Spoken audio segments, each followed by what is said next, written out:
Ya, assalamu alaikum wa rahmatullahi. Na muku maraba zuwa wanga shiri na akan Fauzan Channel. Na fatan kowa na lafiya. Before kamin mu soma shirin mu na rokanku ku danna subscribe a wannan channelin ga. Na fatan kun goyi bayan wanga program da shirin da za mu kawo muku ga.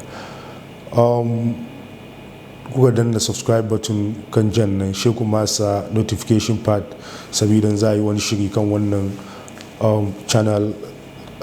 Kun samu yadda kuke so, kun samu alert da zai nuna mu kamar an soma wannan shiri. To yau topicin da za mu kawo shi, maudu'in da za mu yi nan shine game da lamarin yanayi da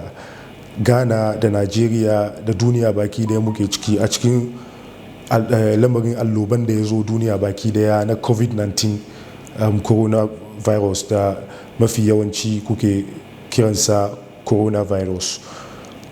To in kun duba wa'yansu bayanai sun zo game da yanayin da kasashenmu, most especially Nigeria da Ghana baki daya suke a ciki. Kamin fara shirin nan na duba agogo na lokaci karfe 9 a kasar Doha, Qatar, wato Studio B kenan. Muna kawo muku shirin ga Studio B daga Studio B a Fauzan Channel headquarters Doha, Qatar, kasan Gulf. Muna fatan kowa na lafiya. To wayansu bayanai sun zo a wayannan lamarin na lockdown da wani yanayin da Ghana da Nigeria baki da muke ciki da duniya baki da shi. Wato a kunni da na samu na monitor programs da shirye-shiryen da ke tafiya a kasar Ghana, most especially na ce bari in toki wanga dama ni ma in tofa albarkacin bakina a game da wayannan yanayi da kasar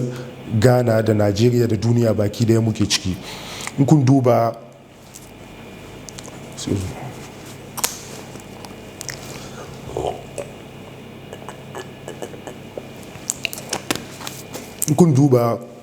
yanzu Ghana an declare partial lockdown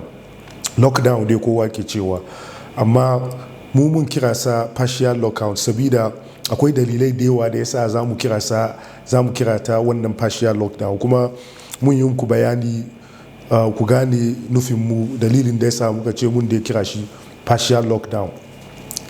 To abin da ke ciki ne in kuka duba kuka je cikin babban littafin ba da manan west da wani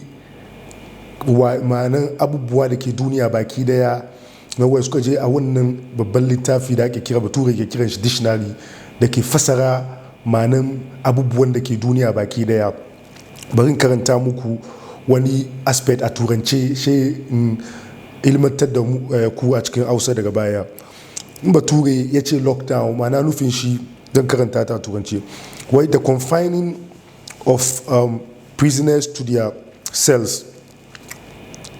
typically in order to regain control during a riot. Wani bangare bayani guda kenan. Na biyu kuma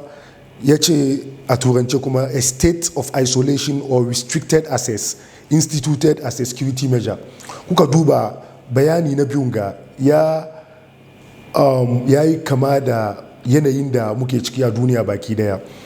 Kunga a state of isolation or restricted access instituted as a security measure in order to achieve control. Kunga ne mana wannan gwamnatin Ghana ya fito da batun lockdown sabida don kan mutane baki daya su cudanya da juna, su hadu baki daya, don haduwan mutanen nan ya zama sanadiyan da zai samu mu kamu da curutan COVID-19. Mutane mafi yawanci su kamu da wannan curuta, shi gwamnati ya ce a je a yi partial lockdown. To partial lockdown wake fadi dai Ghana, amma ni na kira sa partial lockdown. Abin da ya sa ne shine nake muku bayanin ga partial lockdown da muke ciki, yanayin da muke cikin nan. In kun duba akwai wayansu bangare na ma'aikatan gwamnati da ake kiransu da ma'aikatan jama'a baki daya, that is private sector da na gwamnati, governmental sector baki daya suna zuwa yaki sabida ana kiransu essential service. To essential services nan mana wasu ayyuka suke yi da yake da muhimmanci da ba sun yi wannan aiki ba tafiyar da al'amarin rayuwa ya yi wuya ya sanani ya yi wuya mun samu cikas a cikin tafiyar da al'amarin rayuwa saboda shi su ba sa su cikin wannan da abin da ake kira partial lockdown nan ba sa su ciki saboda amfanin da suke yi ma kasa baki daya yana da muhimmanci da ba zai sa a ce su zauna gida kasa su yi sana'ansu ba kasu yi aikinsa ba. Kuma 'yan sandanmu polisai 'yan sandanmu dangane da Najeriya baki daya ya kamata a ilmantar da su cewa wannan lockdown ko partial lockdown da muke cikin nan ba curfew ba ne. Curfew ne shi bature ya ce an ce curfew kamar barin karanta a turancin kun bayyana da fassara a cikin Hausa. A regulation requiring people to remain indoors between specified hours, typically at night. A regulation requiring people to remain indoors between specified hours, typically at night. Ma'ana kun duba wayanda suke ganin sun tuna ta mun dai muni na kankani ban girma ba dai lokacin Rollins ba ma haife mu ba ta mu daga baya ka haife mu. Kun duba she an yi ku ko gwamnati baki daya ba ma lamarin Rollins ba Afirka baki daya in an yi ku in wani aka yi juyin mulki she kaga wani sojan da ya zo kan kujera ya zo ya samu mutane lokaci kamar karfe 6 na dare a zuwa karfe 6 da safe bai su ba so a gamu da kowa waje in an gamu da kai waje to bala'i ne don 'yan sanda da sojoji sun maka shegen duka mai sanani saboda haka nan kowa na zuwa ya shige gida ne an sa lokaci kan karfe 6 zuwa karfe 6 da safe wannan lokaci na curfew nan ba a son a ga kowa waje da zai zo ya kawo excuse kamar yayi wani maganganu cewa za shi yi wani baki daya in kana da wani abin yi kana yi ne kamin karfe 6 ya buga in karfe 6 ya buga ka san karfe 5 zuwa 6 nan ka san hanyar station za ka doki mota trotro ko mota ko taxi ne ko kana da motan ka za ka tuka ka je a gidanka sabida kakka zo ka hadu da sojoji su baka kashi. Shi sa lamarin da mu zai cikin gaba curfew bane saboda shi muna ilmantar da 'yan tsaro da 'yan sanda baki daya kamar kasar su zo suna dukan mutane cewa su yi kuskure cewa lamarin ga na curfew ne ba na curfew ba ne lockdown ne. Kuma lockdown ga da aka ce kowa ya shige gidan nan ana so a yi ne sabida kan mutane su cudanya su hadu da juna don mu kamu da ciwon covid-19 a mafi yawancin mutane sun kamu da ciwo inda cudanya da saduwa ya zo sabida shi aka ce kowa ya shige gida. Kuma in kun duba shi ina batun lamarin essential service waɗanda ayyukansu ke da muhimmanci da ba ce su zama na gida ba an ce su ya aiki su taimaki da al'umma baki daya. In kun duba masu sai da abinci inda ake hada abinci food bature ya ce food production da kuma security service su ne ce 'yan sanda su ma da kansu 'yan sanda da kansu za su enforce za su make sure wannan lockdown da gwamnati ya ce zai aikatan nan zai tabbata da su za a yi wannan aiki da polisai da sojoji. Kun duba kuma ga medical masu aikin sai da magani kun duba kuma ga nesosi da likitoci doctors masu jinyar marasa lafiya kun duba su duka suna ciki to su essential service da na fadin ga suna da yawa amma bature wai it includes this but not limited mana ba su ke gaba ni dai na ambato yansu a cikin mafi yawancin su nike nuna mu kamar su wannan mutanen nan da masu sai da abinci duka da kuka san wadanda suka san suna sai da abinci duka ya kamata ba su dama su iya sai da abincin su don wani zai sai abinci she ya fita kuma fita a jiya sai abincin nan ba cikin dangi kamar kowa zai iya fita ba mutum guda za a amince da shi ko yaushe za a fita a sai abinci shi zai fita ko ya doki mota ya je ko ya je ya haye taxi kuma shi kawai sabida ba su a cudan ya kai je ya doki taxi ko cikin totoro ma na san yanzu ya kamata gwamnatin gane ya yi tanadi cewa totoron nan bai kamata a cika cikin wannan mota ba ya kamata a yi shi sabida a samu fili ko space tsakanin mutane da za su zama a ciki don mutane suka cudanya ciwon covid-19 ya kamu da mutane mafi yawanci da yawa kuma in haka ya faru nan fitina ne a gamu duka. Kuma za mu zo batun lamarin tattalin arzikin kasa baki daya in kun duba batun lockdown gan ce lockdown Afirka kasan bakake da yake mu ba mu da kudin nan muna so mu kamanta namu mu huskance shi mu mafi yawanci mu kamanta namu a yadda turawa suke yi da masu kudi. Kuka duba kasar turawa na Amerika da su London da su Jamus da kasar nan ga aka Qatar inda muke ga da kasar sallah na Saudiya da sauransu, kun duba gwamnati before a ce za a yi wani lockdown ko mutane su shiga gida, gwamnati ya sa kudi arziki mafi yawanci ya taimake a tattalin arzikin kasarsa. Kuka duba Amerika yanzu haka, kasar Amurka sun budget kudi 2 trillion sun sa a cikin economy su da zai taimake su wayanda ba su zuwa aiki aka ce su zama na gida sabida ka a fita da yawa cudayya ciwon nan ya yi yawa a cikin Amerika. Gwamnati ya ba su wani kudin wata na aiki da inda sun je aiki za ba su, gwamnati ya ba su wannan kudi su iya su ciyar da iyalinsu da makamancinsa da abubuwan da za su yi harka na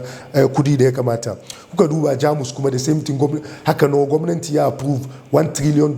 zai ba ya taimake 'yan kasa 'yan citizen. Ku duba musu kuma mafi yawanci kun duba waɗanda suke da takarda a cikin kasan da su ake, wanda ba su da takarda baci ran da ke ciki ne a wannan wanga lokaci wayanda ba su da takardar nan su ne mafi yawanci suke shan wahala, don in baka da takardar nan ba ka biyan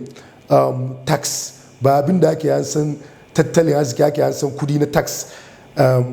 gwamnati ke ansa ya ci gaba da al'amari kasarsa ba, kai baka biya, shi yasa mafi yawanci ba san ka cikin lissafin kasa ba. In ka zo ko ina in terms of akwai lamari masu 'yan zaman kasa 'yan kasa da 'yan zaman kasa kuma da suke da takaddan